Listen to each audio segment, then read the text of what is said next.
If you had just listened to her once, just once, maybe she'd still be here, the old woman's voice cracked as she stared into the camera.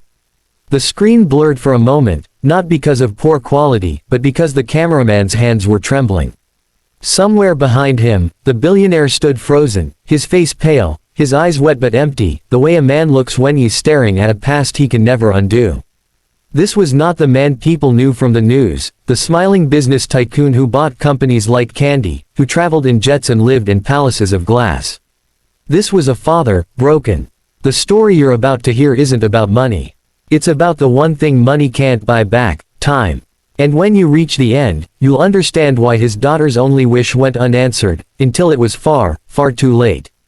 It began in the penthouse of the Celestia Tower, a place where the walls were tall enough to hide the stars and the windows opened to a skyline that glittered like a jewelry box.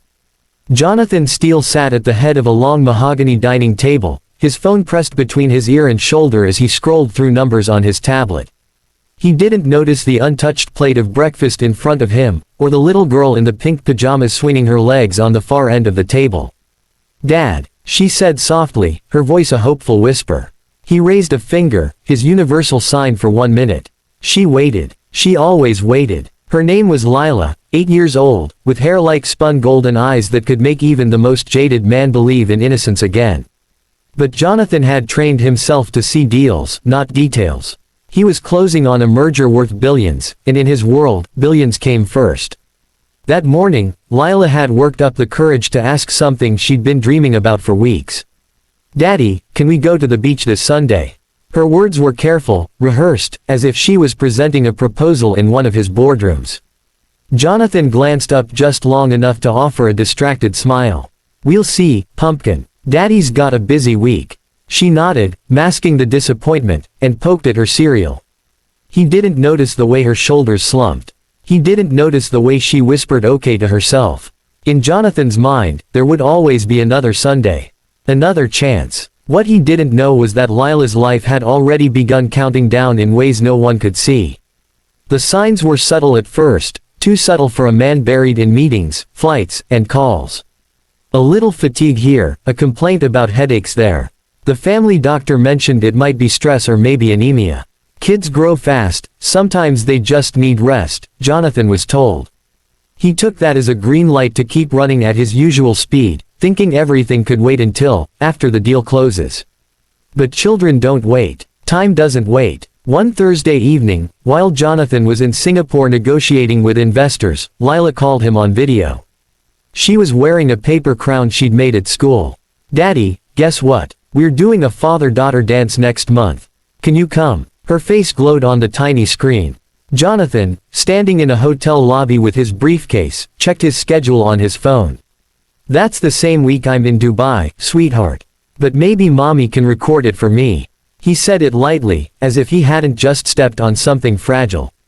Lila's smile wavered, but she nodded. "Okay, maybe next time." Jonathan ended the call feeling a twinge of guilt, but it dissolved quickly under the weight of an incoming business alert. Lila started keeping a little journal, not of her thoughts, but of her wishes. Small things. Making pancakes with Daddy, going to the park, reading bedtime stories together.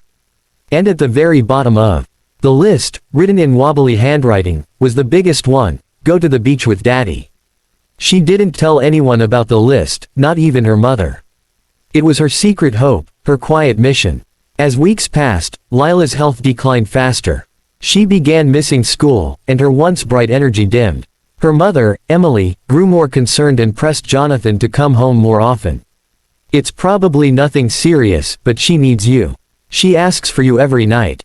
Jonathan promised he'd try, but trying in his world often meant thinking about it for a few seconds before moving on. He convinced himself that providing the best doctors and the most comfortable home was the same as being there. After all, wasn't he working for her future? Then came the night everything shifted.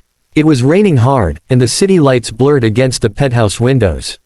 Lila sat curled on the couch, her paper crown now bent at the edges. She looked up at her mother and whispered, "Mommy, if I only get one wish, can you make Daddy take me to the beach?" Emily's chest tightened. "Why do you say if you only get one wish, sweetheart?"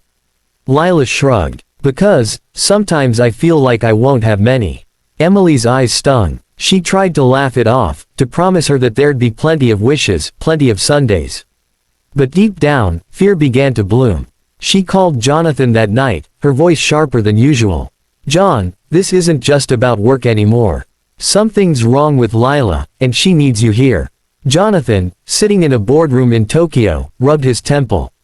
"Emily, I can't just walk away from a $1 billion deal. We'll set up something special for when I'm back, okay?" Emily didn't answer right away. When she did, her words cut deeper than any market loss he'd ever suffered. "There might not be a, when you're back." Jonathan brushed it off as emotional exaggeration. After all, children get sick all the time. They recover. They bounce back. That's what they do. But by the time his flight finally brought him home, the doctors had found something, a rare, aggressive illness that was already in its advanced stages. The kind that doesn't care how much money you have. For the first time in years, Jonathan canceled everything. Meetings were postponed, deals were handed off, his phone was turned off more than it was on. He sat by Lila's bedside, holding her hand, telling her stories about the ocean and how, when she got better, they'd build the biggest sandcastle anyone had ever seen. Lila smiled, but her eyes had a sadness in them that no child should ever carry. Then, one quiet morning, Lila woke up and asked, "Daddy, can we go to the beach today?" Jonathan hesitated. She was fragile, the weather was unpredictable, and the doctors would never approve. But something in her voice made him say, "Yes. Yes, we can." He promised they'd go the next morning when the sun was brighter. Lila closed her eyes, a small smile on her lips, and whispered, "Okay, Daddy." The morning was warm, the kind that carried a soft promise in the air, as if the day itself wanted to be kind to the world. But in the steel penthouse, kindness had already arrived too late. Jonathan awoke to an unusual silence. The house was always quiet, but this was different, a heavy, suffocating quiet, the kind you can feel pressing against your chest. He walked to Lila's room, smiling faintly as he imagined her face lighting up when he told her they were going to the beach right away. He opened the door, ready to surprise her. She lay there still, her paper crown resting beside her pillow, her tiny hand curled under her cheek. For a brief second, he thought she was sleeping. But when he reached to brush the hair from her face, the truth hit him like a freight train, cold, absolute, and irreversible. Lila was gone. The clock on the wall ticked on, cruelly unaware that it had just marked the end of a world. Jonathan stumbled back, his breath collapsing in his lungs, his mind screaming that this could not be real. Emily was already there, sitting on the floor against the wall, her face buried in her knees, her body shaking. She had been there for hours, keeping watch through the night, hoping against hope for a miracle that never came.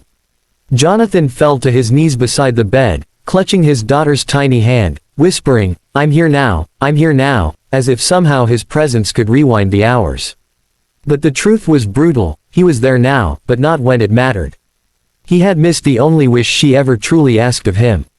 The doctors said she had slipped away peacefully, that she hadn't suffered in those final moments. But for Jonathan, the peace was an insult. There was nothing peaceful about the void she left behind. He thought of every meeting, every flight, every deal that had kept him away. He thought of the countless, "we'll see," and "maybe next time," answers he had given her. They weren't harmless brush-offs anymore. They were knives. That day, Jonathan canceled everything permanently. The billionaire who once ran empires simply vanished from the business world. But money has a way of clinging to men like him. He still had it all. The problem was, none of it mattered anymore. The penthouse felt like a glass coffin, each room echoing with ghosts of moments that never happened.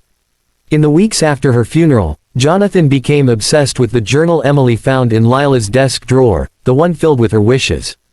He read it over and over, his eyes always lingering on the last line, "Go to the beach with Daddy." That sentence became his tormentor and his prayer. He would wake in the middle of the night hearing her voice asking it.